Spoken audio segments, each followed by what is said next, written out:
This video covers installing titanium lug nuts and the steps to take to use them properly. Here are 4 lug nuts that I've used so far: a stock lug, an extended lug, an acorn lug, and now the new titanium lug. My wheels need a small diameter lug like this acorn nut, but the acorn nut had a taper that was a little bit too small. I used a marker and marked up the new lug's taper. Remove one old lug nut and install the new titanium lug. Titanium lugs require you to hand start them before using an impact. Use an impact to loosen and tighten the lug several times, and then torque the lug to spec. In my case, that's 90 pound-feet with ARP studs. Remove the titanium lug, and repeat the same steps for the other lug nuts. It looks like the new titanium lug has the best taper contact. The other lugs had pretty poor contact overall. The old lug nuts are far heavier than these new titanium lugs.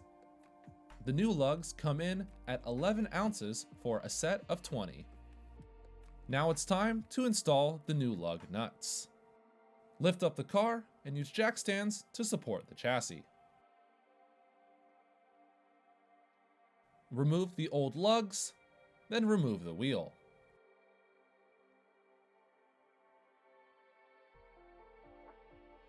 Anti-seize is required for titanium lug nuts because titanium alloys like 6Al4V naturally create an oxide layer. That oxide layer is what makes titanium incredibly corrosion resistant, but that oxide layer will also gall steel studs. The anti-seize keeps that from happening. Hand thread the new lugs, then screw them in and out.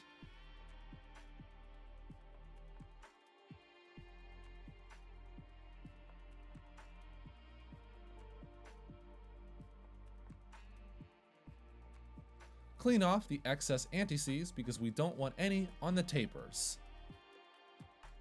Install the wheel, hand thread the lugs, then snug up the lug nuts.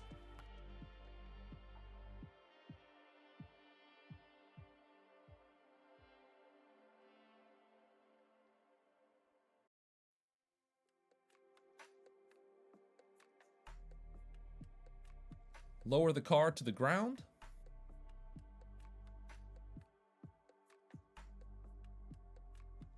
Then torque down the lug nuts.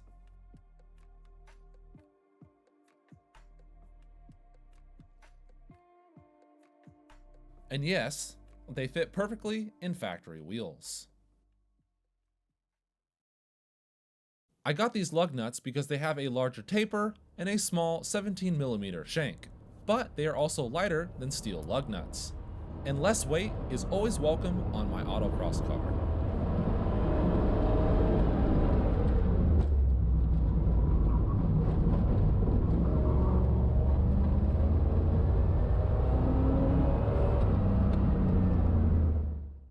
Remember to subscribe and follow me on Instagram.